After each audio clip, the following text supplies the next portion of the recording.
mata pelajaran terbaik asas sains komputer dan bahasa Jepun. Dipersilakan Muhammad Adam Firdaus Airusti.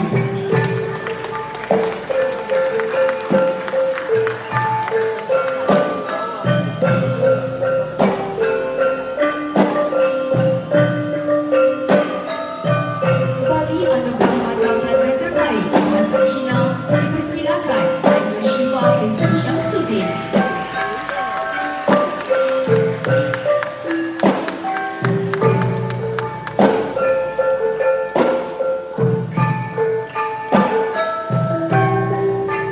Seterusnya, bagi anugerah mata pelajaran terbaik bahasa Inggeris, dipersilakan Amira binti Khairil Amizi.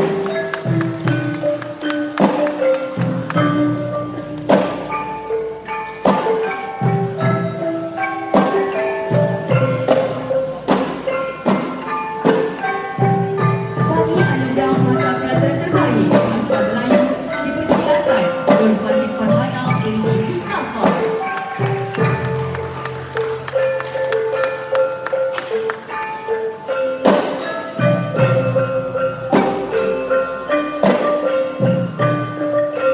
Seterusnya, bagi anugerah mata pelajaran terbaik Geografi, dipersilakan Nur Sofia Adriana binti Muhammad Suhaimi.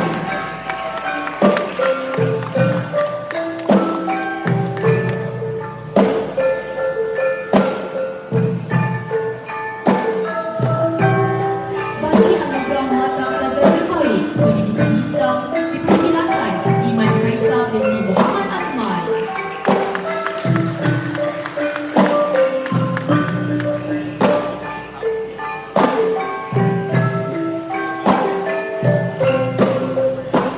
Seterusnya, bagi anugerah mata pelajaran terbaik Pendidikan Seni Visual, dipersilakan Nur Azalia Zahra binti Azman.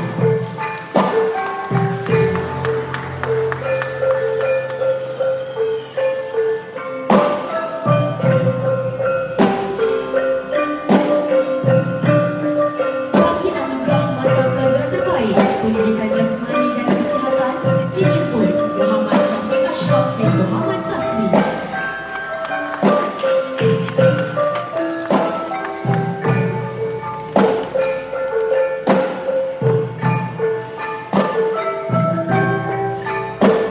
Dan bagi anugerah mata pelajaran terbaik sejarah, dipersilakan Iris Alisha binti Yusrizal.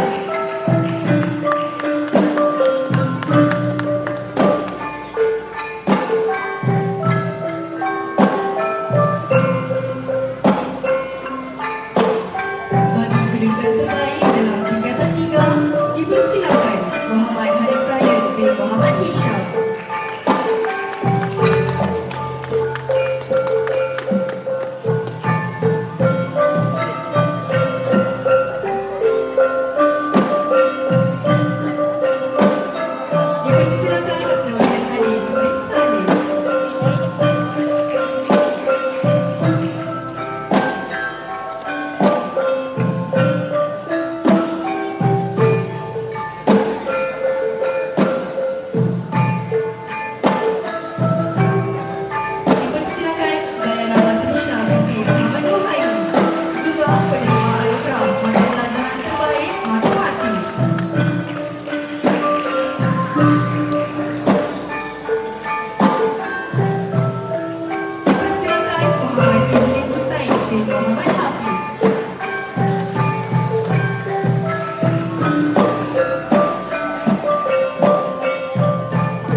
Rifka binti Ahmad Rashid.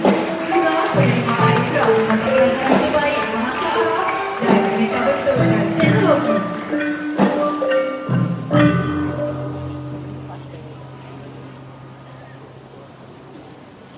Terima kasih atas penyampaian.